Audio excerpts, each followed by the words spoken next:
Warahmatullahi wabarakatuh. Waalaikumsalam warahmatullah. Alhamdulillahi rabbil alamin.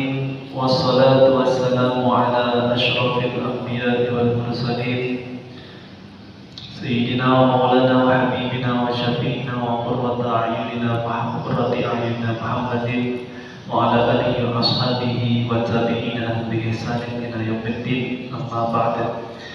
قال الله تعالى في كتابه الكريم: أعوذ بالله من الشيطان الرجيم يرفع الله الذين آمنوا منكم والذين أوتوا العلم درجات وقال النبي صلى الله عليه وسلم من سلك طريقا يلتمس فيه علما سهل الله له طريقا إلى الجنة أو كما جاء في الحديث. Alhamdulillah rabbil alamin. Bapak-bapak, ibu-ibu, jamaah yang dimuliakan Allah Subhanahu wa taala.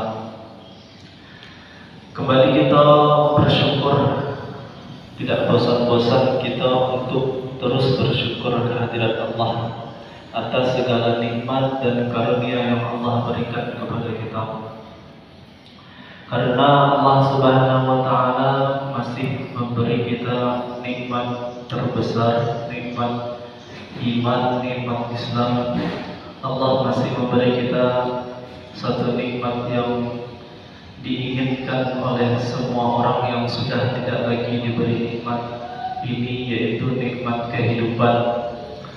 Allah masih beri kita kesempatan untuk bertaubat dan untuk menyempurnakan amal ibadah, amal soleh kita, mengumpulkan perbekalan menuju kehidupan setelah kematian. Kemudian salawat serta salam tidak lupa kita aturkan kepada junjungan kita Nabi besar Muhammad sallallahu alaihi wasallam. Allahumma shalli wa sallim ala sayyidina Muhammadin, yang telah menjadi berkat dan rahmat yang menerangkan jalan kita menuju Allah Subhanahu wa taala, menuju kebaikan dan kebenaran. Kitab Nasaih al-Ibad fi Bayan al-Fad Munabbihat al-Isti'dad li Yaumil 'Ad. Nasihat-nasihat untuk hamba-hamba, untuk para hamba. Kitab tulisan dari Syekh Nawawi al-Bantani. Kemudian menjelaskan kitab Munabbihat al-Isti'dad li Yaumil 'Ad punya Ibnu Hajar al-Asqalani, penjelasan tentang pengumpulan atau persiapan untuk menghadapi hari akhir. Kita lanjutkan. Bismillahirrahmanirrahim. Wa an Hatim al-Asam, dari Hatim al-Asam. Hatim al-Asam adalah seorang ulama sufi tabi'in. Tabi'in itu artinya murid dari sahabat, masih termasuk generasi awal. Hatim, nama beliau al-Asam, julukannya al-Asam itu artinya tuli. Kenapa tuli? Ada kisah menarik kenapa disabui pakar. Jadi kalau wilayah di Purabika, Hatim pakar itu julukannya. Ternyata ada kisahnya dulu, Bapak Ibu. Imam Hatim itu kerjaannya, beliau kan seorang ulama, tapi punya pekerjaan, penghidupannya adalah dari berdagang bajaga, manggaleng. Suatu waktu di kadenya, di tokonya, ada tiba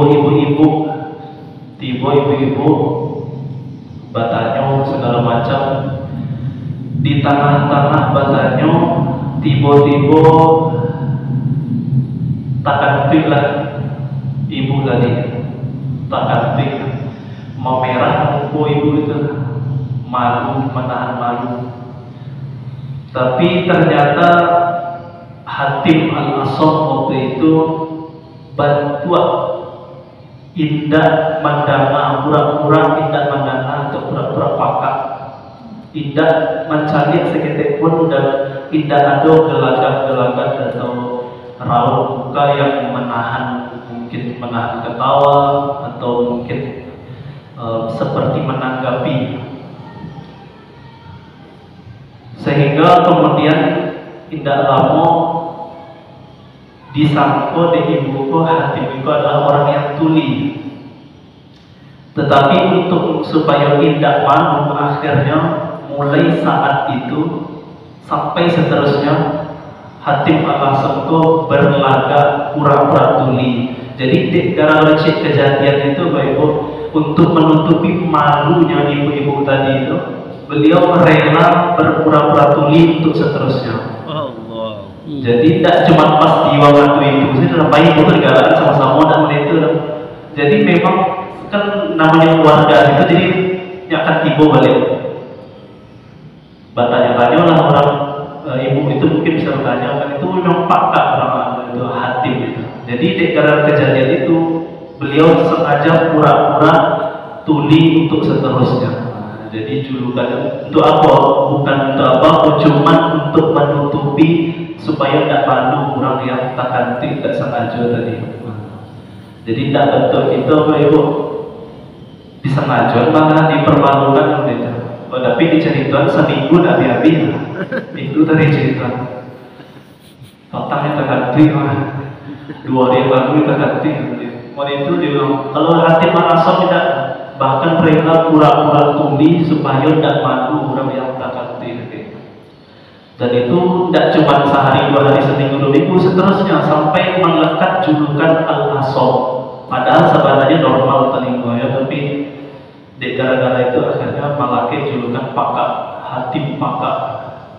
Tapi itulah kemuliaan dulu para ulama, bagaimana mereka menjaga kehormatan saudara muslim, menjaga hati seorang muslim sehingga mereka tidak merasa malu, tidak merasa canggung dan seterusnya.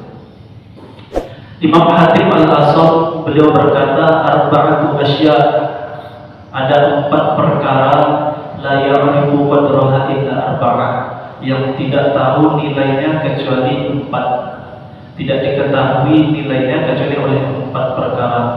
Ada 4 hal yang kita tidak akan tahu nilainya kecuali setelah mendapatkan 4. Yang pertama, asyababu la ya'rifu qadrahu illa syuyukh. Yang pertama, pemuda dia tidak akan tahu nilai muda itu kecuali orang-orang yang telah tua. Kalau dulu ketika masih muda Bapak Ibu itu masih kue-kuenya, masih tenaga, masih pahwah, keinginan banyak, masih labil, apa saja bisa dikerajak. Ketika muda, masa akhirnya apa yang terjadi? Anak muda itu kan masa yang sangat sulit, sangat susah untuk dikendalikan. Di samping karena memang faktor utamanya adalah orang itu tidak tahu betapa bernilainya masa muda, golden age atau masa keemasan seseorang itu kan di masa-masa muda, apa saja bisa yang aja. Tapi setelah tua, lewat masa muda, barulah orang tahu nilai masa muda, betapa mahalnya masa muda itu. Tetapi masa muda itu tidak pernah lama, dia akan berarti afiat itu artinya terhindar dari bencana, terhindar dari para bahaya, selamat. Keselamatan itu tidak ada yang mengetahui nilainya kecuali orang yang telah tertimpa musibah, tertimpa bala. Jadi kalau kita yang hidup mungkin relatif tenang, tidak ada pertikaian, itu kan tidak terlalu menghargai, tidak terlalu mengetahui nilainya. Tapi baru kalau tiba-tiba terjadi apa yang menimpa saudara kita di Gaza, banyak akhirnya bencana kemanusiaan baru terasa undi lama dulu tahun-tahun batang masih tanam, bisa beribadah dengan hormat, bisa berjalan ke masjid dengan tenang. Tapi setelah mendapatkan musibah baru tahu nilainya. Begitu pula mungkin orang yang masih afiah itu orang yang masih ada orang tuanya. Ketika masih ada orang tua itu rasanya bare untuk berbakti. Tapi kemudian kata-katanya yang mungkin masih suku inya, kadang tak tahan pandangannya. Tapi setelah mendapatkan bala kehilangan orang tua, baru di situ akhirnya orang mengetahui betapa berharga, betapa bernilainya orang tua. Jadi orang yang afiah, orang yang masih belum tertimpa musibah itu tidak akan mengetahui betapa mahalnya afiah itu kecuali setelah dia tertimpa musibah. Kemudian yang ketiga, wasihah la ya'rifu qadraha illa al-marada. Kesehatan, tidak ada yang mengetahui nilai kesehatan kecuali orang yang sakit. Begitu pula kita sedang sehat ini Bapak Ibu. Kadang kita lupa bersyukur, masih suka mengeluh, masih suka mengeluh dengan keadaan. Padahal kalau kita mencari ke rumah sakit, disitulah nampak mereka ternyata apa yang menimpa kita, kesulitan yang menimpa kita itu tidak seberapa dibanding orang yang dicabut nikmat kesehatan oleh Allah. Ternyata banyak orang yang lebih susah daripada kita. Itulah yang menyebabkan sehat itu seringkali dilupakan. Ketika lah sakit baru mulai takana. Sedangkan dulu di waktu sehat lupa nilai kesehatan. Kemudian wal hayatu la ya'rifu qadraha illa al-mauta. Kemudian kehidupan tidak ada yang mengetahui nilainya kecuali orang yang sudah mati. Kita masih hidup satunya itu Bapak Ibu. Ketika kita sampai, kita pasti mati. Kita berhidup untuk mati. Malaikat maut 70 kali maitai kita setiap hari. Itu mungkin sakitnya berpengaruh, tapi pengaruhnya tidak begitu gadang. Mungkin setelah dengar ceramah kita sehari jadilah mungkin agak semangat sedikit, tapi setelah itu hilang, bentuk tidak ada kesannya sama sekali kehidupan mode itu. Karena itulah ujian dari dunia itu, membuat seakan kita merasa terus hidup, padahal kematian itu lebih pasti daripada terbitnya matahari di besok pagi. Maka setelah kematian itu tiba, baru semua orang tersadar betapa mahalnya setiap detik yang dia lalui ketika di dunia.